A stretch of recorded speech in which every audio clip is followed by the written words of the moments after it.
madaxweynaha Jubbaland Axmed Maxamed Islaam Axmed Madoobe ayaa shalay si qarsoodi uga dhoofay magaalada Kismaayo waxa uu xalay ku hoyday hotel ku yaala gudaha garoonka diyaaradaha ee magaalada Nairobi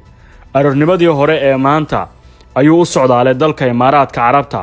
oo uu kala dhaxeeyo xiriir ku wajahan arrimaha gudaha ee Soomaaliya Axmed Maxamed Islaam waxa uu Imaaraadka Carabta ka soo laabtay 2 toddobaad ka hor wax ka yar isagoo halkaas kulan kula yeeshay saraakiisha sirdoonka ee dalkaas oo doonaya inay saameyn ku yeeshaan arrimaha doorashooyinka ee Soomaaliya loo madlan yahay sanadka 2021 xilligaas Axmed Madoobe waxa uu doomaray oo Nairobi isku weydaarteen saaxiibkiisa ay jaalka siyaasadeed yihiin Saciid Cabdullaahi Dani madaxweynaha Puntland oo isna Imaaraadka ku maqnaa wax ka badan 14 maalmood hawlo la xiriira doorashooyinka dalka Jubbaland iyo dawladda federaalka ee Soomaaliya waxay isku hayaan arrinta gobolka Gado waxayna Kismaayo cadaadis xoog la kala kulmaysaa dhinaca Nairobi oo fulinaysa danaha Imaaraadka Carabta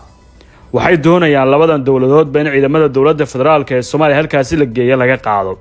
taasi way diiday dawladda federaalku laakiin xagga Jubbaland waxay isticmaashay iyana diidmo kale oo ay sheegtay in doorashada aan lagu qabanaynin Gado iyo Jubbaland ilaa ciidankaas laga saaro gobolka Gado isku dayo la xiriiray in Axmed Madoobe aqbalo natiijooyinka wada hadaladii u dambeeyay ayaa cadaadis uga yimid dhinaca Imaaraadka Carabta iyo Kenya oo soo jeediyay inuu san fulin heshiidaas sida ay dawladda federaalka ee Soomaaliya ku eedeysay Kenya safarkan qarsoodiga ayuu madaxweynaha Jubbaland ka soo laaban doonaa maalmo kadib waxaana wararku sheegayaan in Imaaraadka Carabtu ay doonayaan inuu soo saaro xildhibaano la dhacsan fikradda Imaaraadka kana soo jeedatan dalalka ay hayaan ee Khaliijka iyo wadamadaas iyo qaar kamid ah lacag gaaraysa $4 milyan ayay doonaysaa xukuumadda Dubai inay ku gadato xildhibaanada Jubbaland ka soo baxaya si ay u noqdaan kuwa laga dheereeyo dadka asal ahaan waxbarashadoodu ka timid xagga masaajidada ama xarakaadka Islaamiga waxayna doonaysaa inay soo baxaan dad ay aragtiyahan iyadu aabushay oo hadda kamid ah tartamayaasha doonaya inay mar kale xubnaha baarlamaanka federaalka Soomaaliya ka mid noqdaan kasokow safarka Axmed Madoobe ee Imaaraadka Carabta waxaana isaguna dhawaan aadi doonaa dalkaasi madaxweynaha Puntland Saciid Dani oo la rumaysan yahay inuu qayb ka yahay mashruuca Imaaraadka Carabta ee doorashooyinka 2021 waxa uu isagu Imaaraadka ku cadaadinayaa inay taageeraan musharaxnimadiisa ku wajahan xilka madaxweynenimada ee Soomaaliya waana han siyaasadeed oo ku wajahan isgaashaan buursa cusub Dani ayaan sharixi doonin la Imaaraadka Carabtu ay bixiyaan dhaqaalaha ku baxaya doorashadiisa balse haddii uu helo dhaqaale ayay ka dhigan tahay inuu leeyahay fursad siyaasadeed oo weyn dad badan waxay u arkaan inuu gaari karo wareegada dhexe ee doorashada loo madlan yahay haddii uu helo taageerada Imaaraadka ee dhaqaale iyo tan codadka ee Jubbaland labada madaxweyne waxay ka siiyeen inaysan wali soo magacaabin guddiga doorashada heer dawlad goboleed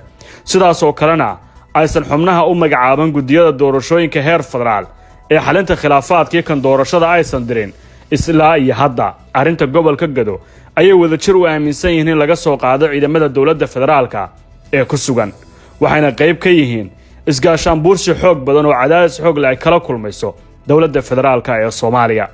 dalalka Carabta ayaa faragelin iyo saameyn ku leh hawlaha doorashooyinka ee Soomaaliya loo madlan yahay inay ka dhacaan bilowga sanadkan lagu soo wajahan doorashada madaxweynenimada ayaana marar badan lagu eedeeyaa dalalka Qatar iyo Imaaraadka Carabtu inay yihiin kuwa ugu badan ee bixiya dhaqaalaha xoog leh Qatar waxa lagu eedeeyaa inay madaxweynayaal kala duwan dhaqaale ku soo saartay oo uu dambeeyay Maxamed Cabdullaahi Farmaajo oo hadda muddo xileedkiisu uu sii dhamaanayo waxa la rumaysan yahay inay wali baritaarayso